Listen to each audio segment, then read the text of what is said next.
السلام علیکم ورحمۃ اللہ وبرکاتہ۔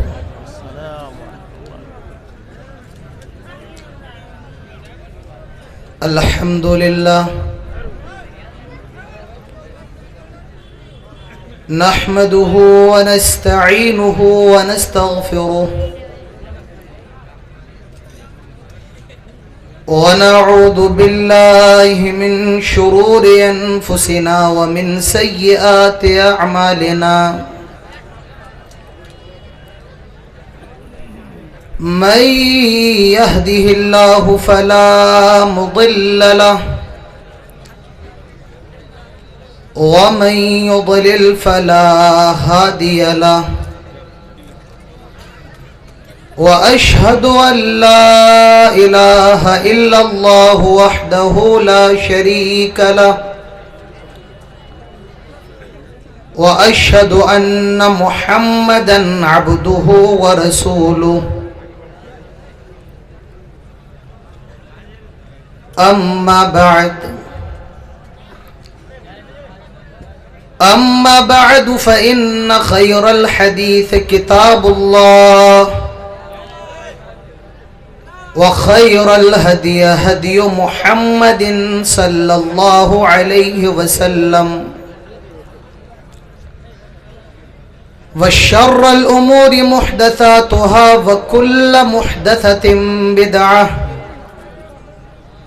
وكل بدعة ضلالة وكل ضلالة في النار۔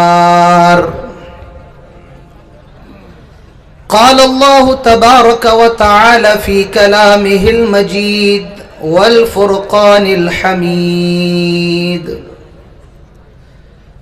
أعوذ بالله من الشيطان الرجيم، بسم الله الرحمن الرحيم: وما أصابكم من مصيبة فبما كسبت أيديكم ويعفو عن كثير۔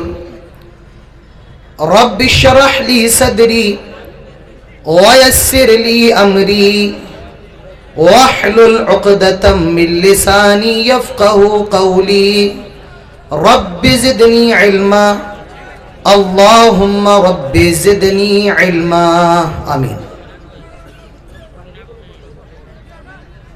اس پروگرام کی صدارت فرما رہے صدر اجلاس، اس پروگرام کی نظامت سنبھالے ہوئے فضیلت الشیخ معین الحق فیاضی صاحب، اسٹیج پر موجود قابل عزت اور احترام معزز علماء اکرام، جھارکھنڈ کے مختلف علاقوں سے تشریف فرما سامعین حضرات، بزرگان قوم و ملت، ہم عمر نوجوان دوستوں، پردہ نشین پیاری ماؤں اور بہنوں اور پیارے بچوں،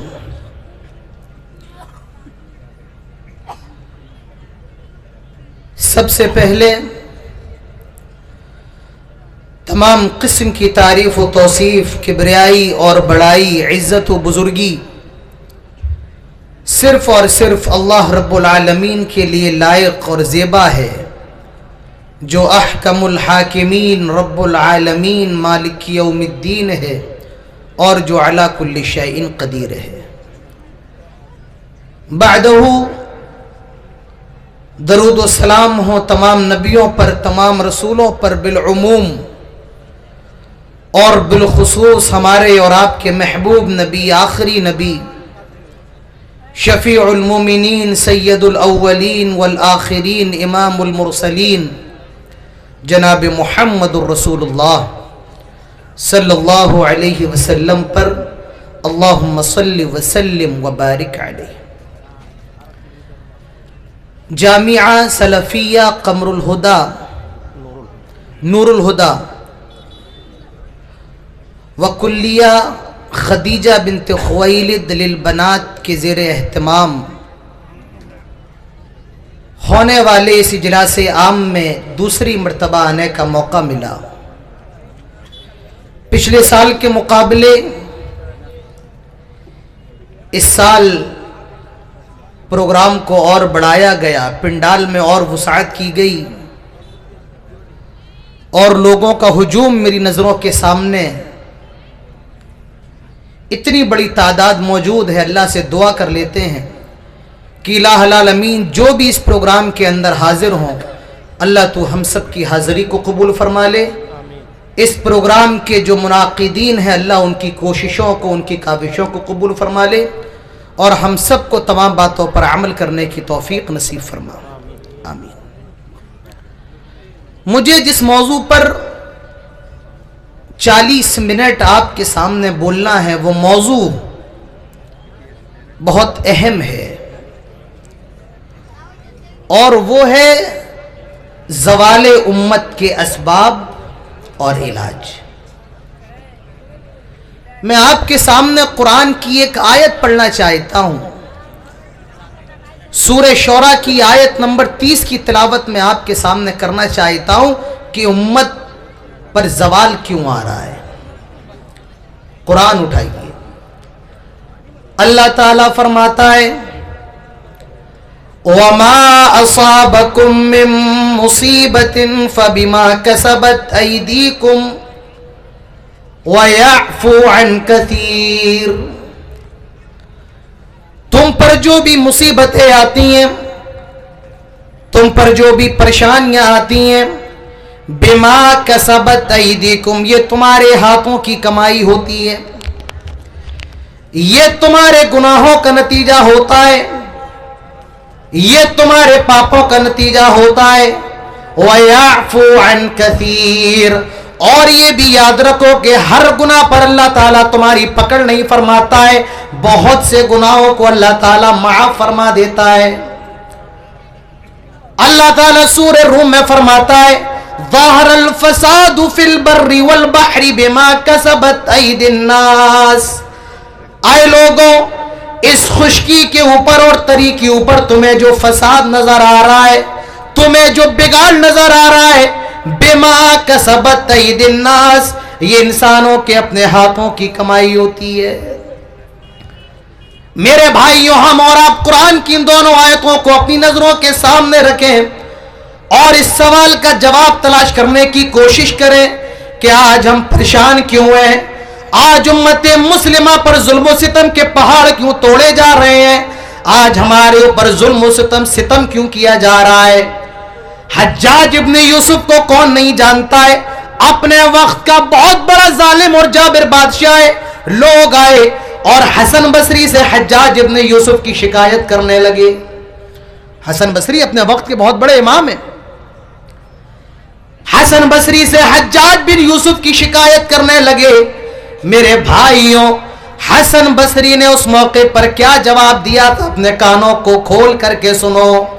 حسن بصری نے کہا تھا اے حجاج ابن یوسف کی شکایت لے کر کے آنے والوں، اے حجاج ابن یوسف کو برا بھلا کہنے والوں، سن لو، ما ان الحجاج عذاب اللہ، حجاج جو ہے یہ اللہ تعالیٰ کا عذاب ہے۔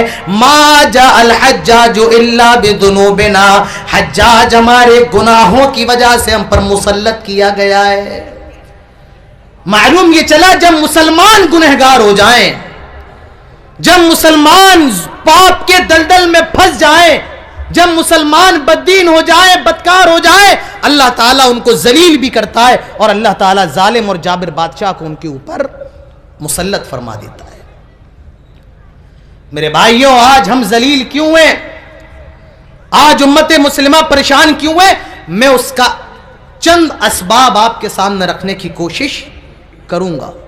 اسباب بہت زیادہ ہیں لیکن وقت زیادہ نہیں ہے، جتنا وقت ہے اور جتنے اسباب ہو سکتے ہیں میں رکھنے کی کوشش کروں گا اور ان اسباب کا الٹا اس کا علاج ہوگا۔ آج امت مسلمہ پریشان کیوں ہے، اس کی سب سے پہلی وجہ، سب سے پہلا سبب یہ ہے کہ آج ہم شرک کے دلدل میں پھنسے ہوئے ہیں۔ آج عقیدے کے معاملے میں ہم اور آپ بہت کمزور ہیں۔ آج دنیا کے اندر اتنے مسلمان ہیں، 90% مسلمان، یہ حقیقت میں آپ کو بتا رہا ہوں، 90% مسلمان ایسے ہیں میرے بھائیوں جو شرک میں مبتلا ہے۔ آج عقیدے کا بگاڑ ہمارے سماج کا سب سے بڑا بگاڑ ہے۔ حضرت لقمان اپنے بیٹے کو نصیحت کر رہے ہیں، کیا کہہ رہے ہیں؟ یا بنی لا تشرک باللہ ان الشرک لظلم عظیم، آئے میرے بیٹے اللہ کے ساتھ شرک نہ کرنا، کیونکہ شرک سب سے بڑا گناہ ہے، شرک سب سے بڑا ظلم ہے۔ اللہ تعالیٰ فرماتا ہے ان اللہ لا یغفر ان یشرک بہ ویغفر ما دون ذلک لمن یشاء، اللہ تعالیٰ تمہاری نمازوں کو معاف کر سکتا ہے، تم نے اگر رمضان کے روزے نہیں رکھے اللہ تعالیٰ اس کو بھی معاف کر سکتا ہے، تمہارے بہت سے گناہوں کو معاف کر سکتا ہے، لیکن خبردار خبردار اگر دنیا میں شرک کر کے گئے ہو اور تم نے توبہ نہیں کی ہے تو یاد رکھو میرے بھائیوں اللہ تعالیٰ معاف نہیں کرے گا۔ تو معلوم یہ چلا شرک سب سے بڑا گناہ ہے۔ آج حالات دیکھ لیں، ہر آدمی شرک میں مبتلا ہے۔ میرے بھائیوں اپنے عقیدوں کی اصلاح کرو، اور صرف اپنے عقیدوں کی اصلاح نہ کرو، اپنے بچوں کے عقیدوں کی اصلاح کرو۔ شام میں آتے ہو اپنے بچوں کے ساتھ کھانا کھاتے ہو، اپنے بچوں کے ساتھ بیٹھتے ہو، ہنستے ہو، بولتے ہو، مسکراتے ہو، اپنے بچوں کو توحید کا بھی سبق دے دیا کرو۔ آئے میرے بیٹے کتنی بھی بڑی پریشانی ہو، کتنا بھی بڑا مسئلہ ہو، کتنی بھی بڑی آفت ہو، لیکن اللہ کے ساتھ کبھی شرک نہ کرنا، اپنی پیشانی کو اللہ کے علاوہ، اللہ کی بارگاہ کے علاوہ کہیں نہ جھکانا، کسی مندر کے سامنے اپنے ماتھے کو نہ جھکانا، کسی قبر کے سامنے سجدہ نہ کرنا، اپنے بچوں کے عقیدوں کو مضبوط کرو۔ آئے میرے بیٹے دنیا میں کتنی بھی بڑی بیماری ہو خبردار تعویذ نہ پہننا، یہ شرک ہے، ہاتھ میں دھاگا نہ باندھنا۔ اللہ کے نبی فرماتے ہیں من علق تمیمۃ فقد اشرک، جس نے کوئی دھاگا لٹکایا اس نے شرک کیا۔ میرے بھائیوں اپنے بچوں کے عقیدوں کو مضبوط کرو، ان کے عقیدوں کی اصلاح کرو، انہیں بتاؤ آئے میرے بیٹے رزق دینے والا، کھلانے والا، پلانے والا کون؟ اللہ۔ بیماری سے شفا دینے والا کون؟ اللہ۔ ڈوبتی کشتی کو پار لگانے والا کون؟ اللہ۔ زندگی دینے والا کون؟ اللہ۔ موت دینے والا کون؟ اللہ۔ جو کوئی نہ کر پائے وہ کرنے والا کون؟ اللہ۔ میرے بھائیوں اپنے بچوں کے عقیدوں کو مضبوط کرو اور اپنے عقیدوں کو بھی مضبوط کرو۔ ہم اور آپ نماز پڑھتے ہیں، نماز کے اندر سورہ فاتحہ بھی پڑھتے ہیں، بیچ میں ایک آیت ہے بڑی پیاری ہے، میں کہتا ہوں اللہ نے انگوٹھی کے اندر نگینے کو لگا دیا، بالکل بیچ میں ہے، 3 آیتیں پہلے 3 آیتیں بعد میں، بالکل بیچ میں یہ آیت ہے ایاک نعبد و ایاک نستعین، آئے اللہ عبادت تیری ہی کرتے ہیں اور مدد تجھ سے ہی مانگتے ہیں۔ اگر اس کا یہ ترجمہ کر دیا جائے آئے اللہ عبادت تیری کرتے ہیں مدد تجھ سے مانگتے ہیں، یہ غلط ہو جائے گا، اور اگر یہ ترجمہ کر دیا جائے آئے اللہ عبادت تیری بھی کرتے ہیں اور مدد تجھ سے بھی مانگتے ہیں، یہی شرک ہوتا ہے۔ توحید اور شرک کا سب سے بڑا جھگڑا کیا ہوتا ہے پتا ہے آپ کو؟ توحید اور شرک کا سب سے بڑا جھگڑا ہوتا ہے ہی اور بھی کا۔ کس کا؟ ہی اور بھی۔ اللہ کی ہی عبادت ہے یہ توحید ہے، اور اللہ کی بھی عبادت ہے یہ شرک ہے۔ جی ہاں، اللہ کے علاوہ جو کسی اور کو شریک کرے یہ شرک ہے، اور جو اللہ کو نہ مانے وہ کیا ہے؟ کون بتائے گا؟ جو سرے سے اللہ کو ہی نہیں مانتا ہے وہ الہاد ہے۔ وہ کیا ہے؟ وہ الہاد ہے۔ شرک کیا ہے؟ اللہ کے ساتھ غیر اللہ کو شریک کرنا۔ ہم اور آپ جب حج کرنے جاتے ہیں تلبیہ پکارتے ہیں، لبیک اللہم لبیک، آئے اللہ ہم حاضر ہیں، تیرا کوئی شریک نہیں ہے، ہم حاضر ہیں۔ جب کفار مکہ خانہ کعبہ کا طواف کرتے تھے تو وہ بھی ایک تلبیہ پکارتے تھے، اور ان کا تلبیہ بھی اسی سے ملتا جلتا ہوتا تھا، آئے اللہ ہم حاضر ہیں، تیرا کوئی شریک نہیں ہے، لیکن ہاں کچھ شریک ایسے ہیں جن کا بھی تو مالک ہے، وہ اللہ کے ساتھ ساتھ غیر اللہ کو بھی شریک کرتے تھے۔ میرے بھائیوں یہی شرک ہے۔ آج دنیا کے اندر جو مسلمان پریشان ہے اس کی سب سے بڑی وجہ یہ ہے آج شرک جیسے بڑے گناہ ہمارے اندر پایا جاتا ہے، آج شرک سے جیسا بڑا ظلم ہمارے اندر موجود ہے۔ مسلمان پریشان کیوں ہے؟ زوال امت کا پہلا سبب آج شرک ہمارے اندر ہے، عقیدے مضبوط نہیں ہے۔ دوسرا سبب، میرے بھائیوں میرا وقت بہت مختصر ہے، اسی لیے میں جلدی جلدی اپنے جو شکے میں آپ کے سامنے بیان کر رہا ہوں اس کو بہت مفصل انداز میں تو نہیں لیکن سرسری طور پر اس پر نگاہ ڈالتے ہوئے میں چلا جا رہا ہوں۔ زوال امت کا دوسرا سبب، آج عمل کے میدان میں ہم بہت پیچھے ہیں۔ آج ہماری مسجدوں میں آ جاؤ آپ کو نمازی نظر نہیں آئیں گے۔ ہاں آپ ہم سے بات تو کروا لیں، ہم لل مٹیا کے چوک پر بیٹھ کر بات کریں، سعودی عرب کا بادشاہ یہ کر رہا ہے اور ترکی کا صدر یہ کر رہا ہے، اس میں تو ہم بڑے آگے ہیں، باتیں ہم سے کروا لیں، لیکن مسجد میں آئے تو کوئی آپ دیکھیں مسجد میں آپ کو نمازی نظر نہیں آئے گے۔ ابھی NRC آ جائے، CA آ جائے، ہم اور آپ خوب چیخیں گے چلائیں گے، ابھی نعرے تکبیر لگائیں گے، اللہ اکبر کہیں گے، لیکن ہماری مسجدوں میں آ جاؤ کوئی اللہ اکبر کہہ کر نیت باندھنے کو تیار نہیں۔ عمل کے معاملے میں ہم بہت پیچھے ہیں۔ قرآن مجید کے اندر چھوٹی صورتوں میں ایک صورت ہے اور اس صورت کا نام ہے سورۃ العصر، جس کے بارے میں امام شافعی کا کہنا ہے اگر پورا قرآن نازل نہ ہوتا اور صرف یہی صورت، کون سی صورت بولو؟ سورۃ العصر۔ کون سی صورت؟ سورۃ العصر نازل ہو گئی ہوتی تو یہ بھی انسانوں کی ہدایت کے لیے کافی تھی۔ کیا کہا جا رہا ہے؟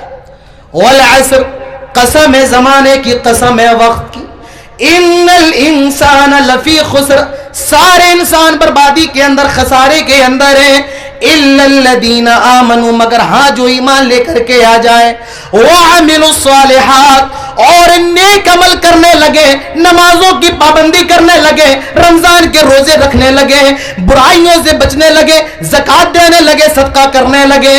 میرے بھائیو اللہ نے ایمان کے بعد فوراً عمل کا ذکر فرمایا ہے۔ میرے پیارے بھائیوں آج ہماری زب و حالی اور بدالی کی دوسری وجہ یہ ہے آج عمل کے میدان میں ہم بہت زیادہ پیچھے ہیں، اور سب سے بڑا مسئلہ جو یہ ہماری مسجدیں ویران پڑی ہوئی ہیں۔ ہماری مسجدیں بہت خوبصورت ہیں، اس میں ٹائلز بھی لگے ہوئے ہیں، اس میں پتھر بھی لگے ہوئے ہیں۔ آپ میں جو بزرگ ہیں وہ جانتے ہیں آج سے 30 سال پہلے، 40 سال پہلے ہماری مسجدوں کے اندر موٹر نہیں ہوا کرتا تھا، نل نہیں ہوا کرتا تھا، کنویں سے پانی کھینچنا پڑتا تھا اور بڑی مشقت کرنے کے بعد وضو بنایا جاتا تھا، پھر نماز ادا کی جاتی تھی۔ آج میرے بھائیوں مسجدوں میں موٹر بھی لگائے، سمر بھی لگائے، ساری چیزیں ہیں، لیکن اگر کچھ نہیں ہے تو وہ نمازی نہیں ہے۔ شاعر کہتا ہے مسجد تو بنا دی شب بھر میں ایمان کی حرارت والوں نے، دل اپنا پرانا پاپی ہے برسوں میں نمازی بن نہ سکا۔ آج ہماری مسجد شاندار تو بہت ہے لیکن ہماری مسجد جاندار نہیں ہے۔ فجر میں آ جاؤ نمازی نظر نہیں آ رہے، کہاں سے رات کے 2-2 بجے، رات کے 3-3 بجے یوٹیوب چلانے میں بزی ہیں، فیس بک میں وقت گزاری کر رہے ہیں، شب گزاری کر رہے ہیں، زور تک سو رہے ہیں، عصر میں دوستوں کے ساتھ چائے کے ہوٹلوں پر بیٹھے ہیں، مغرب میں تماشا کر رہے ہیں، اور رات میں عشاء کے وقت پھر موبائل میں بزی ہو گئے، نماز پڑھنے کی توفیق نہیں ہے۔ میرے بھائیوں نمازی کہاں چلے جاتے ہیں؟ جمعہ کا دن آ جانے دو، آ جانے دو، مسجدیں بھر جاتی ہیں، لوگ مسجدوں کے باہر مصلی بچھا کر نماز پڑھتے ہیں۔ کبھی دلی چلے جاؤ، بمبئی چلے جاؤ، روڈ بھر جاتا ہے، لوگ پارکوں میں نماز پڑھ رہے ہیں، کمپنیوں کی چھتوں پر نماز پڑھ رہے ہیں۔ میں حیران ہوں اتنے مسلمان کہاں سے آ جاتے ہیں۔ جمعے کا دن آتا ہے، مسلمان آپ کو بہت نظر آتے ہیں، لیکن جمعے کی نماز کے بعد نہ جانے یہ کون سی فلائٹ میں سوار ہو جاتے ہیں جو جمعے کے دن پھر ان کو آ کر کے چھوڑ دیتی ہے، نہ جانے زمین کھا جاتی ہے، آسمان نکل جاتا ہے۔ میرے بھائیوں عمل کے معاملے میں کوتاہی ہے، آج عمل کے معاملے میں پیچھے ہیں، اور شکوہ یہ کر رہا ہے اللہ تعالیٰ اپنی نصرت اور اپنی مدد نازل کیوں نہیں کرتا ہے۔ میرے بھائیوں زوال امت کا دوسرا سبب یہ ہے آج بدعمال ہے، عمل کا معاملہ ہمارا بہت خراب ہے۔ زوال امت کا تیسرا سبب، لکھتے رہو، نوٹ کرتے رہو، قلم کاغذ لائے ہو، لکھ لو، موبائل میں ریکارڈ کر لو، ذہنوں میں بسا لو، آج ہم مسلمان نہیں ہیں۔ یہ اپنے گھر لے کر کے جاؤ۔ نیما کلا کے جلسے میں آئے ہو، بیٹھ گئے، بازار ٹہل لیے اور چلے گئے، کوئی مطلب نہیں ہوا آنے کا۔ یہاں آئے ہو تو کچھ لے کر کے جاؤ۔ تیسرا سبب میرے بھائیو، آج ہم مسلمان نہیں ہیں۔ آپ کہیں گے مسلمان؟ ہاں، ہم گوشت کھانے کے مسلمان تو ہو سکتے ہیں، ہم اور آپ، ہمارے نام مسلمانوں کے نام پر ہو سکتے ہیں، لیکن حقیقی معنی میں ہم مسلمان نہیں ہیں۔ اسلام کے اندر آ جاؤ۔ حضرت عمر فاروق کہا کرتے تھے، کیا نحن قوم اعزنا اللہ بالاسلام، ہم دنیا کے اندر سب سے زیادہ ذلیل قوم تھے، ہمیں لوگ سب سے زیادہ گرا ہوا سمجھتے تھے، اعزنا اللہ بالاسلام، اسلام کے ذریعے اللہ نے ہمیں عزت سے نوازا ہے۔ حضرت عمر فرماتے ہیں، جو آدمی اسلام کے علاوہ کہیں اور سے عزت حاصل کرنے کی کوشش کرے گا، اللہ تعالیٰ اس کو ذلیل کر دے گا، اللہ تعالیٰ اس کو رسوا کر دے گا، اللہ تعالیٰ اس کو برباد کر دے گا۔ میرے بھائیوں غور کرو، کیا آج ہم مسلمان ہیں؟ کیا آج ہم اسلام کے ماننے والے ہیں؟ اسلام تو مطالبہ کر رہا ہے، ادخلوا فی السلم کافہ، پورے کے پورے اسلام میں داخل ہو جاؤ۔ تؤمنون ببعض وتکفرون ببعض، جس میں جو اچھا لگا اس کو مان لیا اور جو اچھا نہ لگا اس کو چھوڑ دیا۔ شادیوں میں دیکھ لو کہ اسلام نظر آ رہا ہے، ہمارے گھروں میں چلے آؤ کہ اسلام نظر آ رہا ہے۔ نہیں نہیں میرے بھائیوں، یہ اسلام نہیں ہے، اور آپ حقیقی معنی میں مسلمان نہیں ہیں۔ اسلام کی طرف لوٹاؤ، مسلمان بن جاؤ۔ آج مسلمانوں کا کیا حال ہے؟ آج یہ بیچارہ ہولی کھیل رہا ہے، جی ہاں بھی ہولی گئی ہے، جن کا تہوار ہے وہ کھیلے، ان سے کوئی اعتراض نہیں ہے، لیکن آج مسلمان ہولی کھیل رہا ہے، اللہ اور اس کے رسول کو ماننے والا ہولی کھیل رہا ہے۔ دیوالی آئے تو یہ پٹاخے بھی پھوڑ رہا ہے، میری کرسمس بھی کہہ رہا ہے، ہیپی کرسمس بھی کہہ رہا ہے۔ یہ آج مسلمانوں کا حال ہے۔ آپ نے دیکھا ہوگا ہولی پر کتنے لوگ اسٹیٹس لگا کر کے ہولی کی مبارکباد دے رہے ہیں۔ میں مسلمانوں کی بات کر رہا ہوں۔ اور دیکھیے ہیپی برتھ ڈے منایا جا رہا ہے، سالگرہ منائی جا رہی ہے، کیک کاٹا جا رہا ہے۔ پہلے یہ آفت صرف شہروں کے اندر تھی، اب گاؤں کے اندر بھی جنم لے چکی ہے۔ میں اس بحث میں نہیں پڑھ رہا ہوں کہ برتھ ڈے منانا حلال ہے یا حرام ہے۔ میرے بھائیوں، میں آپ سے بس یہ کہہ رہا ہوں، اللہ کے رسول کی زندگی میں ان کی کئی سالگرہ آئیں، اللہ کے رسول کے بچوں کی سالگرہ اللہ کے رسول کی زندگی میں آئیں۔ نہ آپ صلی اللہ علیہ وسلم سے یہ عمل ثابت ہے، نہ صحابہ سے ثابت ہے، نہ تابعین سے، نہ تبع تابعین سے، نہ اسلاف امت سے، نہ ائمہ سے، کسی سے یہ عمل ثابت نہیں ہے۔ میرے بھائیوں، وہ دین کے معاملے میں ہم سے زیادہ محتاط تھے، وہ دین کو ہم سے زیادہ سمجھنے والے تھے۔ آج حقیقی معنی میں ہمارے اندر اسلام نہیں ہے۔ میرے بھائیوں، اسلام کے اندر آ جاؤ، پورے کے پورے صبغۃ اللہ، ومن احسن من اللہ صبغہ، اللہ کے رنگ میں رنگ جاؤ، اور اللہ کے رنگ سے بہتر کس کا رنگ ہے؟ اللہ کے رنگ سے بہتر کون سا رنگ ہے؟ تو تیسری وجہ، تیسری ہے یہ، تیسری وجہ کیا ہے؟ آج ہم مسلمان نہیں ہیں، اسلام کی طرف آنا ہوگا۔ زوال امت کی چوتھی وجہ، چوتھا سبب میرے بھائیوں، آج ہم اور آپ دنیا کے پیچھے بھاگ رہے ہیں۔ دنیا، صبح ہو رہی ہے دنیا، شام ہو رہی ہے دنیا۔ یہ دنیا کیا ہے؟ قرآن اٹھاؤ، اللہ تعالیٰ فرماتا ہے، کل نفس ذائقۃ الموت وانما توفون اجورکم یوم القیامہ فمن زحزح عن النار وادخل الجنة فقد فاز وما الحیات الدنیا الا متاع الغرور۔ ہر نفس کو موت کا مزہ چکھنا ہے، اور پھر قیامت کے میدان میں تم سب کو جمع کیا جائے گا تاکہ تمہارے اعمال کا بدلہ دے دیا جائے۔ فمن زحزح عن النار، جو جہنم سے بچا لیا جائے، وادخل الجنہ، اور جنت میں داخل کر دیا جائے، فقد فاز، یہی کامیابی ہے. وَمَا الْحَيَاةُ الدُّنْيَا إِلَّا مَتَاعُ الْغُرُورِ. آئے نیما کے لوگوں، آئے گوڈا کے لوگوں، یہ تمہارے گھر، یہ تمہارے محل، یہ تمہارے بنگلے، یہ تمہاری گاڑی، یہ تمہارا بینک بیلنس، یہ تمہارے کاروبار، یہ سب کیا ہے؟ وَمَا الْحَيَاةُ الدُّنْيَا إِلَّا مَتَاعُ الْغُرُورِ. یہ مکھی کا پر ہے، یہ پانی کا بلبلا ہے، یہ مکڑی کا جالا ہے، یہ دھوکہ ہے، فریب ہے، فراڈ ہے. وَمَا الْحَيَاةُ الدُّنْيَا إِلَّا مَتَاعُ الْغُرُورِ. کس دنیا کے پیچھے بھاگ رہے ہو؟ یہ دنیا کیا ہے؟ حدیث کے اندر آتا ہے، اللہ کے پیارے نبی جناب محمد الرسول اللہ صلی اللہ علیہ وسلم ایک راستے سے گزر رہے ہیں. ایک بکری کا مرا ہوا بچہ امام کائنات کو نظر آیا. نبی اکرم رک جاتے ہیں، سارے صحابہ رک جاتے ہیں. اللہ کے نبی اس بکری کا جو مرا ہوا بچہ ہے، جس کے جسم سے بدبو پھوٹ رہی ہے، جو سڑا ہوا ہے، گلا ہوا ہے، اللہ کے نبی اس کا کان پکڑتے ہیں اور اپنے صحابہ سے کہتے ہیں، آئے میرے صحابہ، کون ہے جو یہ بکری کا مرا ہوا بچہ مجھ سے 1 درہم میں خریدے گا؟ ارے آپ خرید لیں گے 1 روپے میں؟ اگر آپ کی نظروں کے سامنے کوئی مرا ہوا بکرا یا بکری کاٹ دے اور آپ سے کہے کہ آپ 1 روپے میں خرید لیں، میرے بھائیو ایمان سے بتاؤ آپ خرید لیں گے؟ آپ کہیں گے مولانا صاحب 1 روپے تو دور کی بات ہے، اگر آپ فری میں دیں گے تب بھی ہم لینے کے لیے تیار نہیں ہوں گے. فری میں بھی لینے کے لیے بولو تیار نہیں ہوں گے. صحابہ کہتے 1 درہم فری میں بھی نہیں لیں گے. میرے بھائیوں اس وقت امام کائنات کے جو الفاظ تھے یہ اپنے ذہنوں میں بٹھا لو.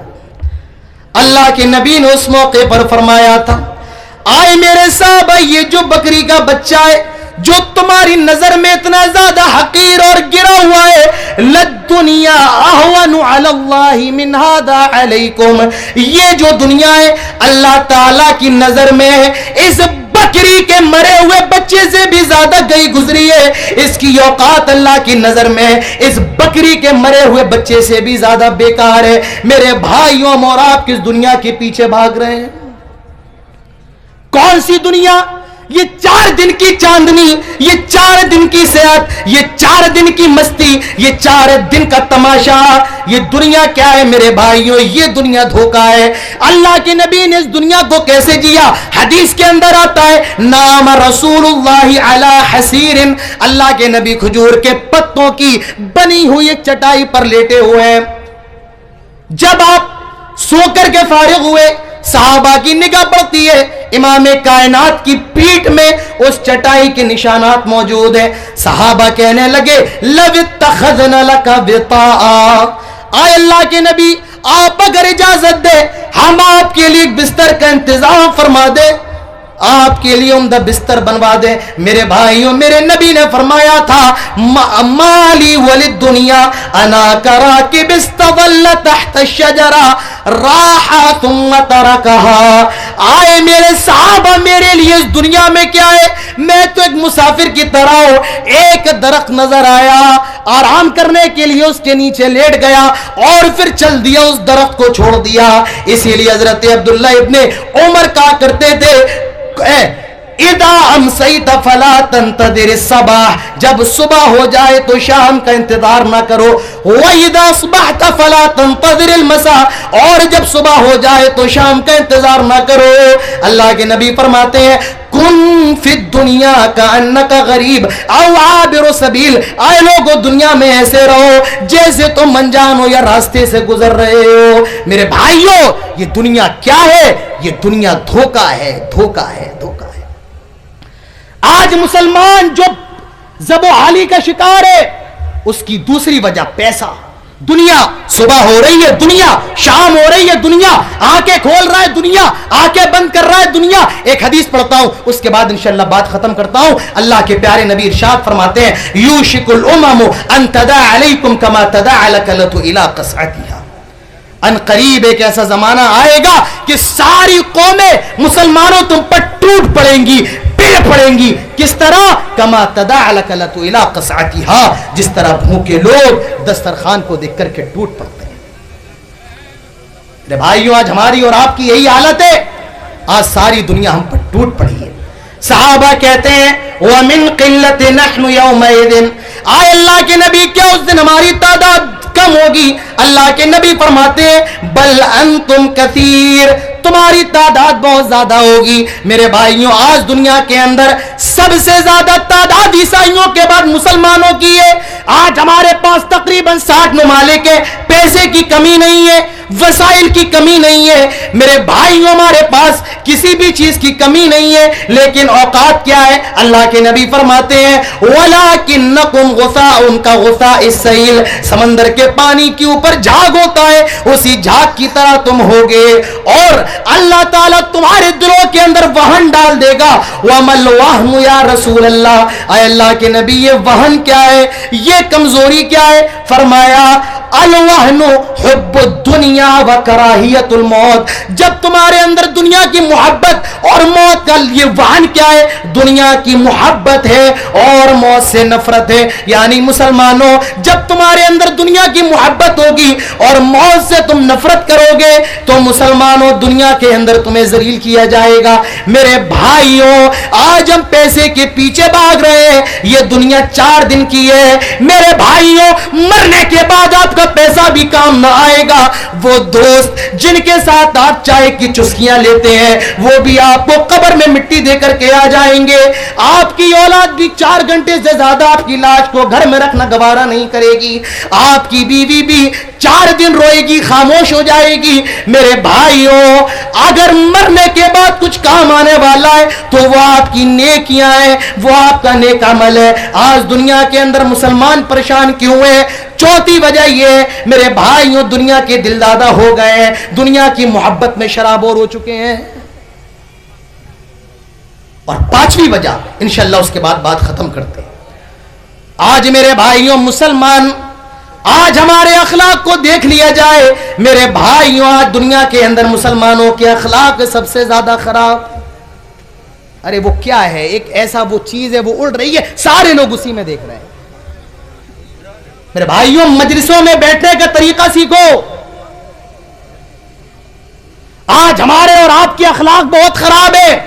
زبان پر گالی، جب چاہا جس کو چاہا جہاں چاہا گالی دے دی، جس کی بہن کی عزت کو چاہا نیلام کر دیا، جس کی بیٹی کی عزت کو چاہا اچھال دیا۔ میرے بھائیوں، ہم اس نبی کے ماننے والے ہیں جس کے بارے میں اللہ تعالیٰ فرماتا ہے وَإِنَّكَ لَعَلَىٰ خُلُقٍ عَظِيمٍ، نبی اکرم کے اخلاق اس کائنات کے اندر سب سے عظیم ہے۔ آج اس نبی کے ماننے والوں کے اخلاق اس کائنات کے اندر سب سے خراب، آج سب سے بد اخلاق مسلمان۔ نہیں میرے بھائیوں، اپنے اخلاق کو اچھا کرو۔ ایک واقعہ میں آپ کو سناتا ہوں اور انشاءاللہ اس کے بعد بات ختم کرتا ہوں۔ اپنے اخلاق اچھے کرو۔ ہمارے اتر پردیش کے اندر ایک جگہ ہے سہارنپور، اس کے اندر ایک گاؤں ہے، اس گاؤں کا نام ہے کاندیلا۔ مولانا علی میاں ندوی اپنی کتاب کے اندر یہ واقعہ لکھتے ہیں کہ کاندیلا کے اندر ایک زمین تھی، ہندو کہتے تھے یہ زمین مسلمانوں کی ہے، اور یہ ہندو کہتے تھے یہ زمین ہندوؤں کی ہے، اور مسلمان کہتے تھے کہ یہ زمین مسلمانوں کی ہے۔ نہ ہندوؤں کے پاس کوئی ثبوت، نہ مسلمانوں کے پاس۔ جج بڑا پریشان، انگریزوں کی حکومت تھی،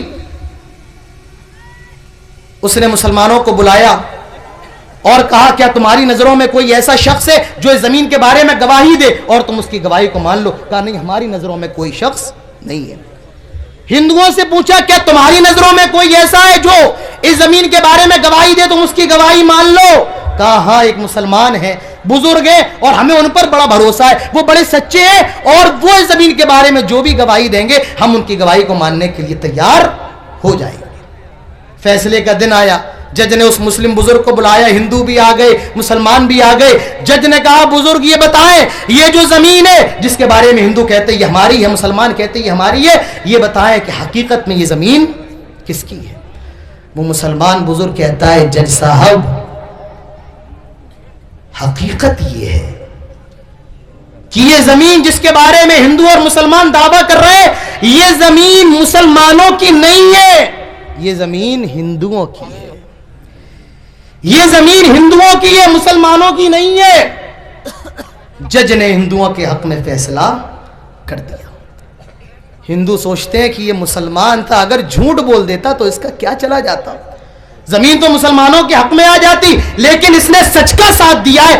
ایسا اثر اس سچائی نے ان کے دلوں پر کیا کہ وہ پورا کان دینا میرے بھائیوں مسلمان ہو گیا. اس عدالت کے اندر مسلمان ہار گئے لیکن اسلام جیت گیا. اس ایک بزرگ کے اخلاق کی وجہ سے میرے بھائیوں اپنے اخلاق اچھے کرو، غیر مسلم آپ سے متاثر ہوگا. اللہ تعالی ہم سب کو تمام باتوں پر عمل کرنے کی توفیق نصیب فرمائے. میرا جی چاہتا تھا کہ میں اور بولوں، اور کافی شکیں اس موضوع کی باقی ہیں، لیکن اب وقت مجھے اجازت نہیں دیتا ہے. انشاءاللہ کل آپ کے سامنے اور زیادہ بولا جائے گا. اللہ تعالی ہم جتنی بھی باتیں ہوئی ہیں ہم سب کو اس پر عمل کرنے کی توفیق نصیب فرمائے. اللہ تعالی ہم سب کی حاضری کو قبول فرمائے، اور جتنے ذمہ داران ہیں اللہ تعالی ان کی کوششوں کو قبول فرمائے. آمین. اقول قولی هذا واستغفر الله لي ولكم لسائر المسلمين وما توفيقي الا بالله وما علينا الا البلاغ واخر دعوانا الحمد لله رب العالمين والسلام عليكم ورحمه الله.